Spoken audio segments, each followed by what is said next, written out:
that man, his brother, is who gets to be called a knight, and so Sandor doesn't want to be called a knight at all, but he is. Sort of actually in the first episode of the show, Game of Thrones, this season, what Marjorie says when that little boy says that his father isn't a knight, and he says that he defended the weak and he upheld the good, and that's what knights do. That's what Sandor does, when he can, when he's in any way sobered, when he's in any way capable of feeling. He does his very best to do that. He has a lot of the traits of a true knight, and he can say that he doesn't, but Sansa Stark appearing in his life was a great big reminder for him, and literary and textual evidence for us that Sandor Clegane does still want to be a true knight.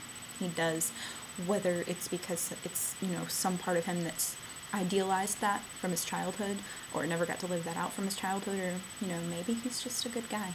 Maybe he's a decent human being somewhere beneath the alcohol and the being forced to murder everyone all the time. So I think that absolutely he's going to have to face not Gregor. I think it just comes down to that. He's going to have to face his biggest fear. And there's a lot of textual evidence that suggests that Sansa's going to have to deal with not Gregor, and Sansa and Sandor are linked. They are so intensely linked.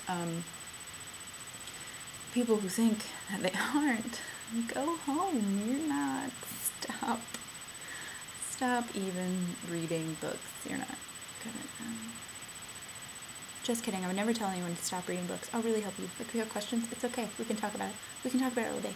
Just don't be a D-bag. Just say you're confused, and I'll help you be unconfused.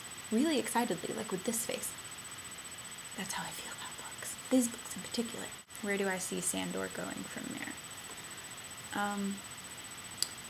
I see Sandor dying. I really do. I just don't think he's going to make it out alive.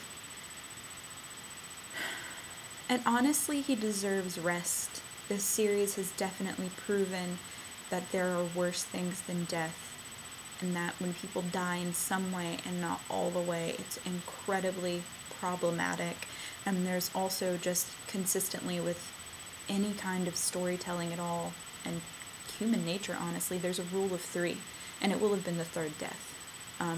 The first time him as a child, kind of Sandor Clegane dies when he's burned and his family dies around him.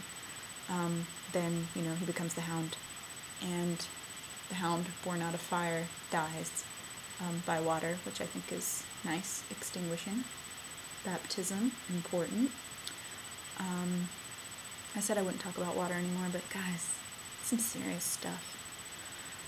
And then so the rule of 3, the third death, is that after he is reborn, and after he is the grown Sandor Clegane, then he dies. That's a rule of 3, and it's just something that happens a lot. I also think he might be the last thing, the last piece of Sansa Stark as a little bird and as a little girl and, as a pretty princess or lady. I think he might be kind of the last thing that ties her to that, and I think he might go away. Sansa's definitely in a place where I believe she'll live through the whole series, and I believe that sort of everything will die away, and I do feel like she's actually going to be the last remaining Stark. As much as I want there to be reuniting, and I do think she and Arya will get back to each other, but I think Sansa's the only Stark that's really going to come out of this. I think she's going to be, the last wolf. She's going to be Winter reborn. She's going to be all of those things. Sansa is the only Stark child actually born in winter. Yes, that's right. Sansa's born in winter. Arya's the first Stark child born in summer. That's something that people overlook. Sansa's a winter baby. She's a child of winter. So I think that's all very important, and I think the only thing she's going to have left, she's, first off, she's going to not be Elaine. She's going to have to be Sansa once again, and I think that any, thing that she has with Arya is going to help with that, and then I think Sandor, too, is going to help with that, because they were trapped together. They experienced something together that no one else can deal with, and it's, fitting in so many of the songs and so many of the stories, which ironically they're both learning not to believe in, and they might be kind of the most beautiful one. That's, John Quill, Florian, feelings. So I think he'll die. I don't want him to, but I really think he'll die. Now, don't get me wrong, there's definitely the potential for Sandor to live, and I'd actually really like to see that done. I can't predict anything about this book. A lot of what I'm going on with his story are things that I've traditionally seen Byronic heroes go through, and, sort of redemption arcs and sacrifice arcs, and these are things that, Grimm's building up and tearing down in front of us so he could change it. Sansa very much represents ice. She's winter. Sandor has represented fire so far, but really fire is what hurt him. So him beating Gregor, he could come out to be the ice in that. He could find some strength in winter and in Sansa and in the north and in Winterfell. Maybe Sansa's not the only one that's stronger within the walls of Winterfell, and he could be the ice to that fire, and, he could take Gregor down, and maybe in some way he gets to be reborn again and he gets to live. And it would be beautiful if he could serve on a Queen's Guard, and maybe he gets redemption that way. Maybe he, finally, accepts something in the North, has one knight. They never did knights, but maybe they get one now, and it's Sandor Clegane, whether he likes it or not. I would love that. So it's very possible. It's very possible that his story can take on something, and it can be ice, and he can be winter, and, maybe that's why King's Landing was never good for him, just as bad for him as it was for Sansa. It's not for winter. It's all fire. King's Landing, the Lannisters, the Red Keep, it's red. It's all fire. So maybe he'll be ice.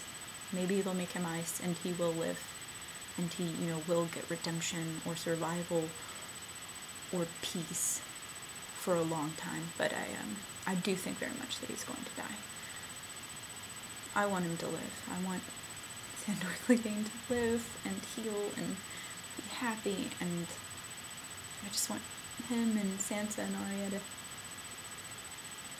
kind of get to be normal in a PTSD buddies kind of way, and I'm gonna cry thinking about it. I think there are a few characters in these books who deserve a chance at living more that Sandor Clegane does, honestly. He's gonna die. I'm actually crying now, so, I'm probably going to wrap this up. Thank you for asking. Hopefully you guys are liking the direction this is going in.